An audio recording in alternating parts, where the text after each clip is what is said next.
Israel কি এই যুদ্ধে জিতবে? এক কথায়, না, জিতবে না। কি মনে হয়, আলোচনার টেবিলে ইরান আর নমনীয় হয়ে থাকবে? এখানেই পরাজয় ইসরায়েলের। এখন সেই জন্য সে তার আব্বু ট্রাম্পকে ডাকতেছে সবকিছু সামাল দেওয়ার জন্য।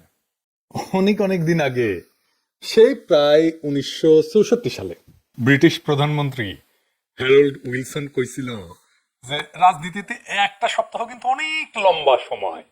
আজকের দিনে বলতে হবে যে 24 ঘন্টা রাজনীতিতে অনেক লম্বা সময়। দেখেন, হঠাৎ করে অপ্রত্যাশিত যুদ্ধে পৃথিবী এক মহাযুদ্ধের মুখে এসে দাঁড়ায়। এখন যেমন দাঁড়াইছে ইরান আর ইসরায়েলের যুদ্ধে। ইসরায়েলের পক্ষ থেকে ইরানের উপরে অবৈধ এবং উস্কানিমূলক হামলা পৃথিবীর হিসাব নিকাশ পাল্টাই দিতে পারে। কি হবে আগামীতে বলা মুশকিল, তবে পুরো পৃথিবী এক অতি বিপজ্জনক সময় এসে দাঁড়াইছে।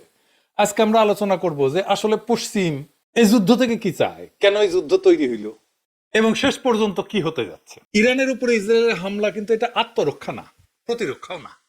এটা ছিল নগ্ন সাম্রাজ্যবাদী আগ্রাসনের এক নিষ্ঠুর উদাহরণ। এই হামলা আন্তর্জাতিক আইনের স্পষ্ট লঙ্ঘন। জাতিসংঘ সনদের 2-4 ধারা অনুযায়ী কোন রাষ্ট্র অপর রাষ্ট্রের বিরুদ্ধে শক্তি প্রয়োগ করতে পারে না, যদি না তা আত্মরক্ষার জন্য হয়। ইসরায়েল সেই নীতিকে প্রকাশ্যে পদদলিত করছে। আন্তর্জাতিক আইন ভঙ্গ করে সে তেহরানের পানি সরবরাহ ব্যবস্থার উপরে বর্বর হামলা চালাইছে। অথচ পশ্চিমা মিডিয়া দেখলে মনে হবে যে ইসরায়েল মজলুম। কি আশ্চর্য দুনিয়া! আন্তর্জাতিক আইনে পানির পরিষেবা, খাবার এবং সুয়ারেজ, এইটার উপরে হামলা করা মানবতার বিরুদ্ধে অপরাধ, একটা যুদ্ধাপরাধ।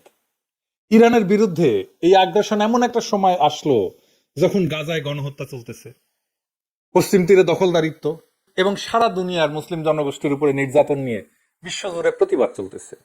ইসরায়েল এই হামলার মাধ্যমে বিশ্ব জনমতকে বিভ্রান্ত করতে চায়, যুদ্ধের ক্ষেত্র প্রস্তুত করতে চায় এবং মুসলিম দেশগুলোকে উস্কাইতে চায়। নেতানিয়াহু নিজের মুখেই যা বলছে তার সারমর্ম হচ্ছে ইরান আর পাকিস্তান এই দুই রাষ্ট্রের সে ধ্বংস চায়। শোনেন তার মুখে। Mission that we have is to prevent a militant Islamic regime from meeting up with nuclear weapons or from nuclear weapons meeting up with a militant Islamic regime. The first is called Iran, the second is called Pakistan. Because if these radical regimes have nuclear weapons, they will not obey the rules that have been obeyed in the last almost 7 decades. কারণ কি? কারণ একটা রাষ্ট্রে পারমাণবিক শক্তি আছে আর একটা রাষ্ট্র পারমাণবিক শক্তি অর্জন করতে যাচ্ছে বলে তাদের অভিযোগ। ইতিহাসের কি নির্মম পরিহাস, যে জনগোষ্ঠীকে দ্বিতীয় বিশ্বযুদ্ধের সময় নির্মম নির্যাতনের শিকার হইতে হয়েছিল, সেই জনগোষ্ঠীর হাত থেকে আজকে মধ্যপ্রাচ্যের মজলুমদেরকে বাঁচাইতে হইতেছে। ইতিহাসের এক সময়ের বাস্তবতা দিয়ে আরেক সময়ের কর্তব্য নির্ধারণ করা যায় না। যে আওয়ামী লীগের নেতৃত্বে দেখেন বাংলাদেশের স্বাধীনতার লড়াই হইল, সেই আওয়ামী লীগ পাক বাহিনীর মতো ঝাঁপায় পড়লো, দেশের মানুষের বিরুদ্ধে যুদ্ধ ঘোষণা করলো, দেশের মানুষ এক হইয়া তারে উৎখাত করে দিল, বাংলার জমিন থেকে উৎখাত করে দিল যেভাবে পাক বাহিনীকে করছিল। ইরানে ইসরায়েলের হামলা শুধুমাত্র সামরিক অভিযান না, বরং এটা একটা ভূ রাজনৈতিক স্টেটমেন্ট। এই হামলা যেন আরব বসন্তের শেষ বছরাই গোলাপ। কিভাবে? একটু খুইলা বলি। আমরা সবাই বুঝতে পারতেছি যে হামলার পেছনে পশ্চিমা সাম্রাজ্যবাদী নীতির একটা ছায়া আছে। নেতানিয়াহু আমেরিকার জনগণের সাহায্য চাওয়ার সময় বলছে ট্রাম্পের সাথে সবকিছু সমন্বয় করেই হইতেছে। দেখেন, ইরানের পতিত স্বৈর শাসকের ছেলে বলছে ইরানে ক্ষমতার পালাবদল হইতে পারে। একই কথা নেতানিয়াহুর মুখেও। কিন্তু কিসের ক্ষমতার পালাবদল? বরং ইসরায়েল এই লড়াইয়ে পরাজিত হয়েছে। হ্যাঁ, হয়েছে। প্রথম মিসাইল ছোড়া থেকেই পরাজিত হয়েছে। এটা আমার কথা না, এটা ইসরায়েলি পত্রিকা কথা। তারা বলতেছে যে ইসরায়েলের একটা স্ট্র্যাটেজিক সুবিধা ছিল, তা হচ্ছে একটা ফুল স্কেল মিলিটারি অ্যাটাকের ভয় রাখতো সে ইরানকে সবসময়। ইরান আলোচনার টেবিলে নেগোশিয়েট করে নিত একটা যুদ্ধ এড়ানোর জন্য। এইটারে বলে ডিটারেন্স, যা দিয়ে একটা সামরিক সংঘাত ঠেকানো যায়। ইসরায়েলের ডিটারেন্স ছিল আমি অ্যাটাক করে শেষ করে দেবো, এটাই ছিল তার ডিটারেন্স। কিন্তু আপনি যখন এটা ইউজ করে ফেলেন আর প্রতিপক্ষকে একেবারে হুতায় দিতে না পারেন, তাইলে আপনি পরাজিত। কারণ আপনি কতখানি ড্যামেজ করতে পারেন আপনার প্রতিপক্ষের, সেটা সে জেনে যাবে। নিজের শক্তিকে সে মূল্যায়ন করতে পারবে আর দেখবে তার ভয়টা অমূলক ছিল। এখন কি মনে হয়, আলোচনার টেবিলে ইরান আর নমনীয় হয়ে থাকবে? এখানেই পরাজয় ইসরায়েলের। এখন সেই জন্য সে তার আব্বু ট্রাম্পকে ডাকতেছে সবকিছু সামাল দেওয়ার জন্য। ইসরায়েল হামলা চালাইছিল এইটা বলে যে ইরান যেন পারমাণবিক বোমা বানাইতে না পারে। ইরান যে জায়গায় আছে নিউক্লিয়ার পাওয়ার হওয়ার জন্য, তাতে তার বোমা তৈরি করতে কয়েক মাস থেকে 1 বছর টাইম লাগবে। এটাও হেরাতসেরই কথা, যদি তাদের সুপ্রিম লিডার চায় যে আমরা একটা বোমা বানাবো। তো ইসরায়েল তো তার লক্ষ্যই পূরণ করতে পারলো না, বরং ইরান একটা শক্ত যুক্তি পেয়ে গেল যে পারমাণবিক নিরস্ত্রীকরণ যে চুক্তি করেছিল সেটা থেকে সে বাইর হয়ে অস্ত্র বানাইতে পারবে, বলবে যে আমার উপরে তো আক্রমণ হয়, আমার স্বাধীনতা সার্বভৌমত্ব বিপন্ন। এই কাজ করছিল উত্তর কোরিয়া, এই একই ঘটনা করতে পারে ইরান। কিন্তু এর বাইরে পশ্চিমা দুনিয়ার একটা লক্ষ্য আছে। কি সেই লক্ষ্য? একটা জিনিস মনে রাখবেন যে পশ্চিম কিন্তু ইসলামোফোব, এটা একটা ইসলাম বিদ্বেষী দুনিয়া, এটা মাথায় রেখেন। কিন্তু তাদের লক্ষ্যটা কি? লক্ষ্য হইল যে ইসলামী দুনিয়ার মধ্যে যে দুই ধরনের ব্যবস্থা আছে, একটা সেকুলার জাতীয়তাবাদ এবং আর একটা ইসলামের প্রতিরোধ, এই দুইটাকে একসাথে শেষ করে দেওয়া। একটু অতীতে ফিরে যাই। 1950 থেকে 70-এর দশকে প্যান অ্যারাবিজম বলে একটা জাতীয়তাবাদী ধারার উদ্ভব হয় মধ্যপ্রাচ্যে। একটা শক্তিশালী সেকুলার শাসন ব্যবস্থা তৈরি করে, যেমন মিশরের গামাল আবদেল নাসের, সিরিয়ার হাফেজ আল আসাদ, ইরাকের সাদ্দাম হোসেন, লিবিয়ার মোহাম্মদ গাদ্দাফি। এরা কিন্তু জাতীয়তাবাদী ছিল এবং তার সাথে তার আইডিয়ার সাথে সমাজতন্ত্রের ধারণার একটা সংমিশ্রণ ঘটাইছিল, এবং এইটা করে সে পশ্চিমা আগ্রাসনের সামনে একটা বড় বাধা হয়ে দাঁড়াইছিল। আরব বসন্ত ছিল, এই যে কাঠামোগুলো ছিল এগুলোকে ভাঙার কাজ, একে একে সবগুলো ভাঙছে। আরব বসন্তের পর মধ্যপ্রাচ্য আর গণতন্ত্রের দিকে আগাইছে কি? আগায়নি, বরং পশ্চিমা নিয়ন্ত্রিত নতুন এক ব্যবস্থার দিকে যাচ্ছে। এই হামলা এবং তারপরে পুনর্গঠন একটা বড় পরিকল্পনার অংশ, যেটা শুরু হয়েছে ইরাকে, লিবিয়াতে, সিরিয়াতে, যেখানে পশ্চিমা এবং স্থানীয় এলিটদের সম্মিলিত আধিপত্য প্রতিষ্ঠিত হবে। চমস্কি এটা নিয়ে বলছিলেন যে পশ্চিমারা সেকুলারিজম এবং ইসলামী মৌলবাদ উভয়কেই ধ্বংস করে, কারণ তাদের জন্য যে কোনো ধরনের প্রতিরোধী অগ্রহণযোগ্য। চমস্কি স্পষ্টভাবে বলছেন যে ইসরায়েলের পক্ষে ইরানের মোকাবেলা করা সম্ভব না, তারা যুক্তরাষ্ট্রকে সামনে রেখে যুদ্ধ বাজাইতে চায়। চমস্কির দুইটা লেখা আছে, ফেথফুল ট্রায়াঙ্গেল এবং নো লঙ্গার সেফ বলে। এই দুইটা লেখাতেই সে এই কথাগুলোই বলছে। ইসরায়েল যে আমেরিকাকে সামনে রেখে লড়াইটা চালাইতে চায় সেটা সে এখানে বলছে ইংরেজি যেহেতু কইছে ঠিকই কইছে, তাই না?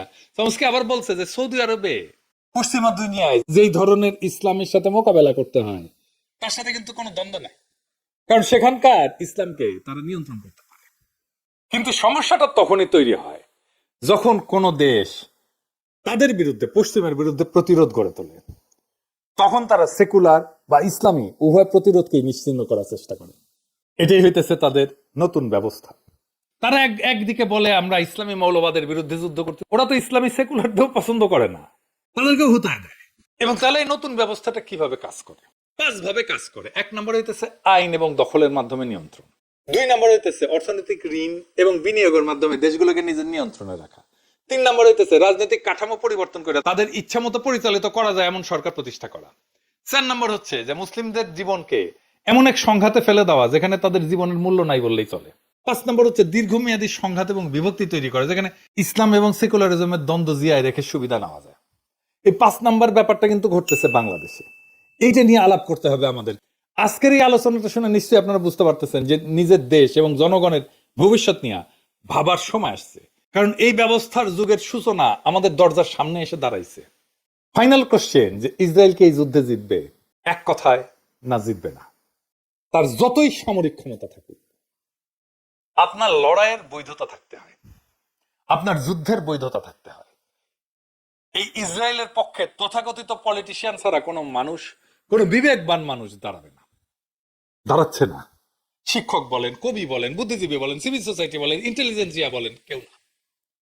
শুধু সামরিক শক্তির উপর নির্ভর করে যুদ্ধে যেতে সম্ভব হইলে আমেরিকা তো ভিয়েতনামে হারতো না, সোভিয়েত ইউনিয়ন তো আফগানিস্তানে ধাক্কা খাইতো না, আবার সোভিয়েত ইউনিয়নের পরে আমেরিকা এসে আফগানিস্তান থেকে লেজ তুলে পালাইতো না। এমনকি ইসরায়েল আজকেও আন্তর্জাতিক নিন্দার মুখোমুখি হইতেছে। যুদ্ধের প্রকৃত বৈধতা মিসাইল, ট্যাঙ্ক আর বোমা দিয়ে নির্ধারিত হয় না। যুদ্ধের বিজয় বা পরাজয়ের বিচার বস্তুত হয়ে থাকে জনতার চেতনার ক্ষেত্রে, যেখানে জনগণ, তার বুদ্ধিজীবী শ্রেণী, ইন্টেলিজেন্সিয়া একটা গুরুত্বপূর্ণ ভূমিকা পালন করে। ফরাসি দার্শনিক মিশেল ফুকো তার ক্ষমতার আলোচনায় বলছিলেন যে ক্ষমতা কেবল অস্ত্র দিয়ে না, ক্ষমতা নির্মিত হয় জ্ঞানের মাধ্যমে, ডিসকোর্সের মাধ্যমে, বয়ানের মাধ্যমে। বয়ান তৈরির ক্ষমতাই ক্ষমতা। অর্থাৎ কে শত্রু, কেন শত্রু, শত্রুর বিরুদ্ধে যুদ্ধে যাওয়া কেন নৈতিক এবং প্রয়োজনীয়, এই সমস্ত প্রশ্নের উত্তর সমাজে তৈরি করে বুদ্ধিজীবীরা। এটাই আসল ক্ষমতার একটা নৈতিক সাংস্কৃতিক বৈধতার প্রক্রিয়া। এটাকে বলা হয় লেজিটিমাইজেশন।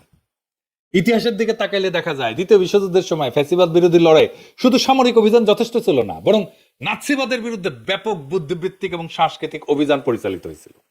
লেখক, শিল্পী, দার্শনিকরা একজোট হয়ে বলছিলেন এই লড়াই সভ্যতার লড়াই, মানবতার লড়াই। ফলে এই যুদ্ধের নৈতিক বৈধতা তৈরি হয়েছিল এবং সেটাই শেষ পর্যন্ত পশ্চিমা শক্তির বিজয়ের মূল চালিকা শক্তি হিসেবে কাজ করছে। একইভাবে ভিয়েতনাম যুদ্ধের সময় আমেরিকার বুদ্ধিজীবীরা এই নোয়াম চমস্কি, তারপর হাওয়ার্ড জিং, অসংখ্য দার্শনিক চিন্তাবিদ যুদ্ধের বিরুদ্ধে যে শক্তিশালী বয়ান তৈরি করেছিলেন, সেটাই শেষ পর্যন্ত আমেরিকার ভিয়েতনাম নীতিকে ভেঙে ফেলতে সক্ষম হয়েছিল।